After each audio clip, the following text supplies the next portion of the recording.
ಶಿವಮೊಗ್ಗದಲ್ಲಿ ಹಲವು ಕಾಮಗಾರಿಗಳು ಕುಂಟುತ್ತಾ ಸಾಗ್ತಾ ಇದ್ದಾವೆ. ಇದರಿಂದ ಸಾರ್ವಜನಿಕರಿಗೆ ತೊಂದರೆ ಉಂಟಾಗ್ತಾ ಇದ್ದು, ಈ ಬಗ್ಗೆ ಶಿವಮೊಗ್ಗ ಶಾಸಕ ಎಸ್.ಎನ್. ಚನ್ನಬಸಪ್ಪ ಗಮನ ಹರಿಸಿ ಮಹಾನಗರ ಪಾಲಿಕೆ ಅಧಿಕಾರಿಗಳು ಹಾಗೂ ಗುತ್ತಿಗೆದಾರರ ಜೊತೆ ಪ್ರಗತಿ ಪರಿಶೀಲನಾ ಸಭೆ ನಡೆಸಿದ್ದಾರೆ. ಈ ಸಭೆಯಲ್ಲಿ ಶಾಸಕರು ನಗರದ ವಿವಿಧ ಬಡಾವಣೆಗಳಲ್ಲಿ ನಡೆಯುತ್ತಿರುವ ಕಾಮಗಾರಿಗಳಿಂದ ಸಾರ್ವಜನಿಕರಿಗೆ ತೊಂದರೆ ಉಂಟಾಗುತ್ತಿರುವುದನ್ನು ಗಮನಕ್ಕೆ ತಂದಿದ್ದಾರೆ. ಕುಂಟು ನೆಪ ಹೇಳುವುದನ್ನು ಬಿಟ್ಟು ಕೂಡಲೇ ಕಾಮಗಾರಿಗಳನ್ನು ಚುರುಕುಗೊಳಿಸಬೇಕು ಎಂದು ತಾಕೀತು ಮಾಡಿದ್ದಾರೆ. ಇನ್ನು ಮಳೆಗಾಲ ಆರಂಭವಾಗುವ ಮೊದಲೇ ರಸ್ತೆ ಮತ್ತು ಚರಂಡಿ ಕಾಮಗಾರಿಗಳು ಪೂರ್ಣಗೊಳ್ಳಬೇಕು. ಯಾವುದೇ ಬಡಾವಣೆಯಲ್ಲಿ ನೀರು ನಿಲ್ಲದಂತೆ ಅಥವಾ ಮ್ಯಾನ್ ಹೋಲ್ಗಳಿಂದ ತೊಂದರೆಯಾಗದಂತೆ ಅಧಿಕಾರಿಗಳು ಸ್ಥಳಕ್ಕೆ ಭೇಟಿ ನೀಡಿ ಮೇಲ್ವಿಚಾರಣೆ ನಡೆಸಬೇಕು ಎಂದು ಅಧಿಕಾರಿಗಳಿಗೆ ಆದೇಶಿಸಿದ್ದಾರೆ. ಇನ್ನು ಕಾಮಗಾರಿಗಳಲ್ಲಿ ಗುಣಮಟ್ಟ ಕಾಯ್ದುಕೊಳ್ಳದೇ ಇದ್ದರೆ ಅಥವಾ ವಿಳಂಬ ಧೋರಣೆ ಮುಂದುವರಿಸಿದರೆ ಕಾನೂನು ಕ್ರಮ ಜರುಗಿಸುವಂತೆ ಅಧಿಕಾರಿಗಳಿಗೆ ಸೂಚಿಸಿದರು. ಇನ್ನು ಸಭೆಯಲ್ಲಿ ಮಹಾನಗರ ಪಾಲಿಕೆಯ ವಿವಿಧ ವಿಭಾಗಗಳ ಅಧಿಕಾರಿಗಳು ಹಾಗೂ ಸಂಬಂಧಪಟ್ಟ ಯೋಜನೆಯ ಗುತ್ತಿಗೆದಾರರು ಉಪಸ್ಥಿತರಿದ್ದರು.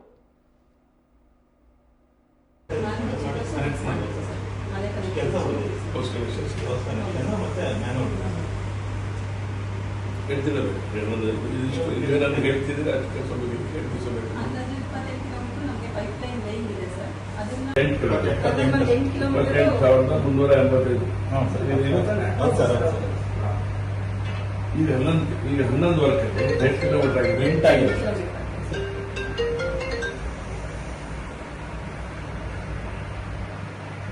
ಇಂಟ್ರಲ್ಲಿ ಸರ್ 4 ಕಿಲೋಮೀಟರ್ ಆಗೋಷ್ಟು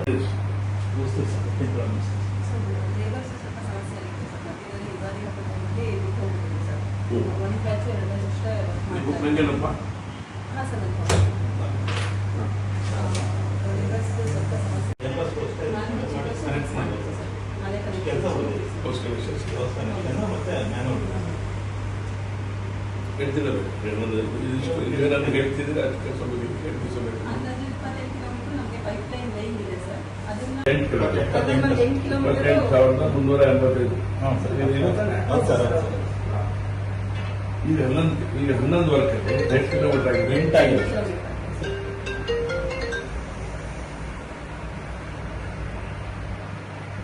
ಇಂಟ್ರಲ್ಲಿ ಸರ್ 4 ಕಿಲೋಮೀಟರ್ ಆಗೋಷ್ಟು